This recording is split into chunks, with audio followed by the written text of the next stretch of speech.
വിശദമായ വാർത്തകൾ നോക്കാം. ബീഹാറിലെ കനത്ത പരാജയത്തിൽ തോൽവി ചർച്ച ചെയ്യാൻ കോൺഗ്രസ് ലോക്സഭാ പ്രതിപക്ഷ നേതാവ് രാഹുൽ AICC അധ്യക്ഷൻ മല്ലികാർജ്ജുൻ ഖാർഗെയുടെ വസതിയിലെത്തി. രാഹുലും മല്ലികാർജ്ജുൻ ഖാർഗെയും കൂടിക്കാഴ്ച നടത്തുന്നു. ബീഹാറിലെ തിളക്കമാർന്ന വിജയത്തിന് പിന്നാലെ മന്ത്രിസഭാ രൂപീകരണ ചർച്ചകൾ സജീവമാക്കി NDA. JDUവിന് അർഹമായ പരിഗണന നൽകിയായിരിക്കും മന്ത്രിസഭാ രൂപീകരണം. നന്ദഗോപൻ ചേരുന്നു കൂടുതൽ വിവരങ്ങളുമായി.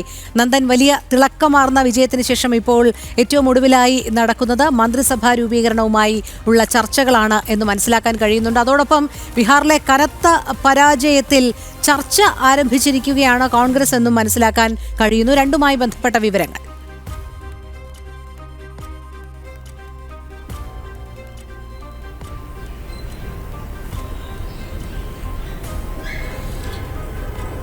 രോഹിണി, പ്രധാനമായും NDA ഇപ്പോൾ മന്ത്രിസഭാ രൂപീകരണ ചർച്ചയിലേക്ക് കടന്നിരിക്കുകയാണ്. JDUവിന് അർഹമായ പരിഗണന നൽകും. ഒപ്പം തന്നെ സംസ്ഥാനത്തെ ഏറ്റവും വലിയ ഒറ്റകക്ഷിയാണ് BJPക്ക് കൃത്യമായ പ്രാതിനിധ്യം മന്ത്രിസഭയിൽ ഉണ്ടാകുമെന്നുള്ള കാര്യത്തിൽ തർക്കമില്ല. മുഖ്യമന്ത്രി ആര് എന്നുള്ള കാര്യത്തിൽ ഒരു അന്തിമ തീരുമാനത്തിലേക്ക് എത്തിയിട്ടില്ല. അതേസമയം നിതീഷ് കുമാർ തന്നെയാകും മുഖ്യമന്ത്രി എന്നുള്ള സൂചനകൾ തന്നെയാണ് ലഭ്യമാകുന്നത്. ഇത് സംബന്ധിച്ചിട്ടുള്ള ചർച്ചകളും നടക്കുന്നുണ്ട് എന്നുള്ളതാണ് പ്രധാനമായും അറിയാൻ കഴിയുന്നത്. ഏതായാലും ഇതുമായി ബന്ധപ്പെട്ട ചർച്ചകൾ പുരോഗമിക്കുന്നതിനിടെ പ്രതിപക്ഷത്ത് ഇതുമായി ബന്ധപ്പെട്ട് വളരെ സംഭവബഹുലമായ തോൽവിയെ സംബന്ധിച്ചുള്ള ചർച്ചകളാണ് പ്രധാനമായും നടക്കുന്നത്.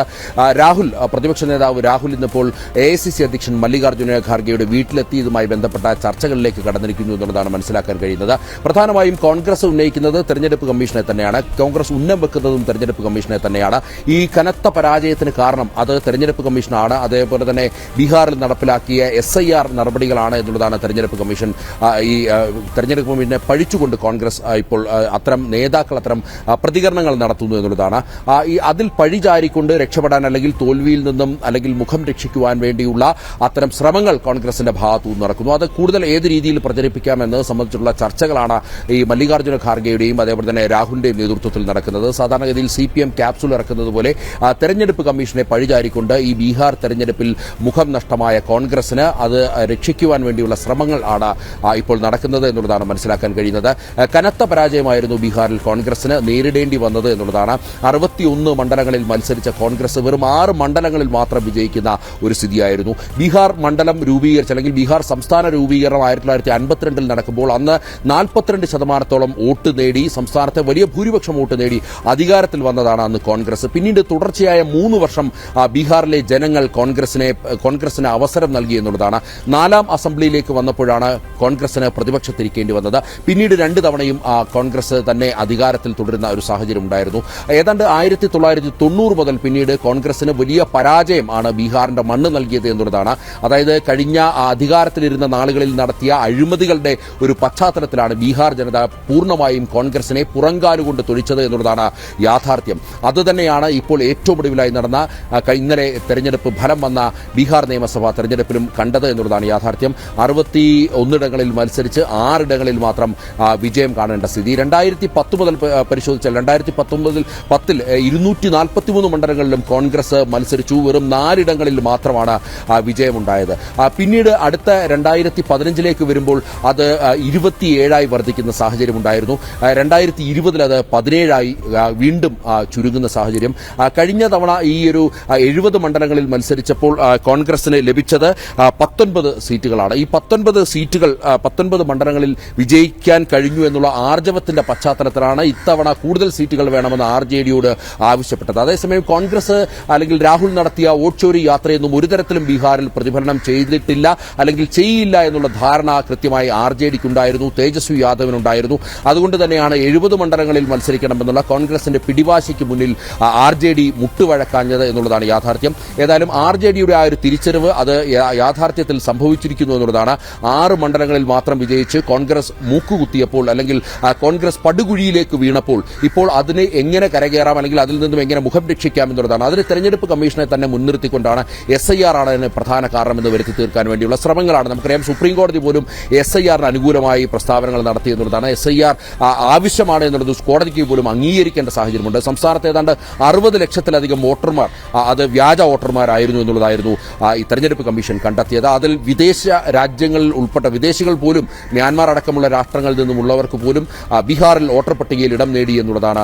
അതേപോലെ തന്നെ വലിയ വലിയ രീതിയിൽ ഇത്തരത്തിൽ ഇരട്ട വോട്ടുകൾ, അതേപോലെ തന്നെ മരണപ്പെട്ടവരുടെ വോട്ടുകൾ, ഇതെല്ലാം തന്നെ വലിയ രീതിയിൽ പ്രയോജനപ്പെടുത്തിയത് RJD ആയിരുന്നു എന്നുള്ളതാണ് യാഥാർത്ഥ്യം. കോൺഗ്രസിന് അതിന്റെ യാതൊരുവിധ ആനുകൂല്യങ്ങളും കിട്ടിയില്ല. ഏതായാലും കോൺഗ്രസ് ഇപ്പോൾ ഈ തെരഞ്ഞെടുപ്പ് കമ്മീഷനെയും അതേപോലെ തന്നെ ഈ ബീഹാറിലെ SIR-നെയും അവരെ അല്ലെങ്കിൽ അത്തരം നടപടികൾ SIR നടപടിയടക്കം മുൻനിർത്തിക്കൊണ്ട് ഇതിൽ നിന്നും കരകയറുവാനും മുഖം രക്ഷിക്കുവാനുള്ള ശ്രമത്തിന്റെ ഭാഗമായിട്ടാണ് ഇപ്പോൾ ഈ കൂടിക്കാഴ്ചകൾ നടക്കുന്നത്. അതെ നന്ദൻ, അതോടൊപ്പം ബീഹാറിൽ മന്ത്രിസഭാ രൂപീകരണ ചർച്ചകൾ NDA ഊർജിതമാക്കിയിട്ടുണ്ട്. അതുമായി ബന്ധപ്പെട്ട വിവരങ്ങൾ കൂടി യുവാക്കൾക്കും സ്ത്രീകൾക്കും കൃത്യമായ ഒരു പ്രാതിനിധ്യം നൽകും എന്നുകൂടി വ്യക്തമാക്കുന്നുണ്ടല്ലോ.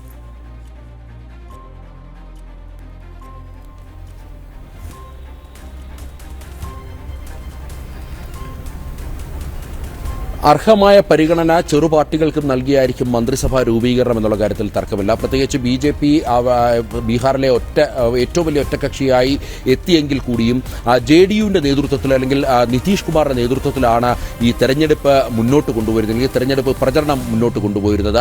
പ്രധാനമായും അനാരോഗ്യ അവസ്ഥയിൽ കൂടിയും നിതീഷ് കുമാർ പല റാലികളിലും പങ്കെടുക്കാൻ ശ്രമിച്ചു എന്നുള്ളതാണ്. രാഹുൽ പങ്കെടുത്തതിൽ കൂടുതൽ റാലികൾ നിതീഷ് കുമാർ അദ്ദേഹത്തിന്റെ ഈ ആരോഗ്യസ്ഥിതിയിലും അദ്ദേഹം ഈ റാലികളിലൊക്കെ തെരഞ്ഞെടുപ്പ് റാലികളിൽ പങ്കെടുത്ത് ജംഗിൾ രാജ് കാലഘട്ടം ഓർമ്മിപ്പിച്ചു എന്നുള്ളതാണ് യാഥാർത്ഥ്യം. അതുകൊണ്ട് തന്നെ ഇപ്പോഴും നിതീഷ് കുമാർ ബീഹാറിന്റെ മണ്ണിൽ വലിയ സ്വീകാര്യനാണ്. നിതീഷ് കുമാറിനെ മാറ്റി നിർത്തിക്കൊണ്ടുള്ള ഒരു മന്ത്രിസഭാ രൂപീകരണം അല്ലെങ്കിൽ JDU-നെ അങ്ങനെ ഒരു കോർണറൈസ് ചെയ്തുകൊണ്ടുള്ള ഒരു മന്ത്രിസഭാ രൂപീകരണം ഉണ്ടാകില്ല എന്നുള്ള കാര്യത്തിൽ തർക്കമില്ല. ഏതായാലും BJP ഇതുമായി ബന്ധപ്പെട്ട് വളരെ ആരോഗ്യകരമായ ചർച്ചയിലേക്കാണ് കടന്നിരിക്കുന്നത്. മുഖ്യമന്ത്രി അല്ലെങ്കിൽ ഉപമുഖ്യമന്ത്രി അല്ലെങ്കിൽ ഏത് എത്ര ടേൺ വരെ അല്ലെങ്കിൽ എത്ര നാൾ വരെ ആ പദവിയിൽ തുടരണം തുടങ്ങിയ കാര്യങ്ങളൊക്കെ തന്നെ ചർച്ചയിൽ നടക്കുന്ന കാര്യങ്ങളാണ്. ഇതുമായി ബന്ധപ്പെട്ട് ഊഹാപോഹങ്ങൾ മാത്രമാണ് പുറത്തുവരുന്നത്. JDU-ന്റെ നേതാക്കൾ ഇതിനോടകം തന്നെ അഭിപ്രായ പ്രകടനങ്ങൾ നടത്തി. നിതീഷ് കുമാർ തന്നെ ആകണം മുഖ്യമന്ത്രി എന്നുള്ള അഭിപ്രായ പ്രകടനങ്ങൾ ചില JDU-ന്റെ നേതാക്കളും മറ്റും നടത്തിയിട്ടുണ്ട്. അതേസമയം ആ കാര്യത്തിലൊന്നും ഒരു അന്തിമ തീരുമാനത്തിലേക്കോ അല്ലെങ്കിൽ ഒരു തീരുമാനത്തിലേക്ക് ഇതുവരെയായിട്ടും എത്തിയിട്ടില്ല എന്നുള്ളതാണ്. വരും മണിക്കൂറുകളിൽ ഇതുമായി ബന്ധപ്പെട്ട ചർച്ചകൾ പുരോഗമിക്കുന്നു. സ്വാഭാവികമായും വരും മണിക്കൂറുകളിൽ ഇതുമായി ബന്ധപ്പെട്ട തീരുമാനങ്ങൾ ഉണ്ടാകുമെന്നുള്ള കാര്യത്തിൽ തർക്കമില്ല. എത്രയും പെട്ടെന്ന് മന്ത്രിസഭ രൂപീകരിക്കുക അല്ലെങ്കിൽ ഇതുമായി ബന്ധപ്പെട്ട് ചർച്ചകൾ വലിച്ചു നീട്ടേണ്ട എന്നുള്ളതാണ് പ്രധാനമായും ഈ വിഷയത്തിൽ BJP-യുടെ ഒരു നിലപാട്. അതുകൊണ്ട് തന്നെ വരും മണിക്കൂറുകളിൽ തന്നെ ഈ ചർച്ചയിലൂടെ ഈ ഒരു വിഷയത്തിൽ ഒരു അന്തിമ തീരുമാനത്തിലേക്ക്, ഒരു സമവായത്തിലേക്ക് എത്താനുള്ള സാധ്യതയാണ്. സ്ത്രീകൾക്കും അതേപോലെ തന്നെ എല്ലാവർക്കും കൃത്യമായ അർഹമായ പരിഗണന, ജാതി സമവാക്യങ്ങളൊക്കെ തന്നെ കൃത്യമായി നോക്കി അല്ലെങ്കിൽ അത് വിലയിരുത്തിക്കൊണ്ടുള്ള ഒരു മന്ത്രിസഭാ രൂപീകരണത്തിലേക്കായിരിക്കും BJP കടക്കുക.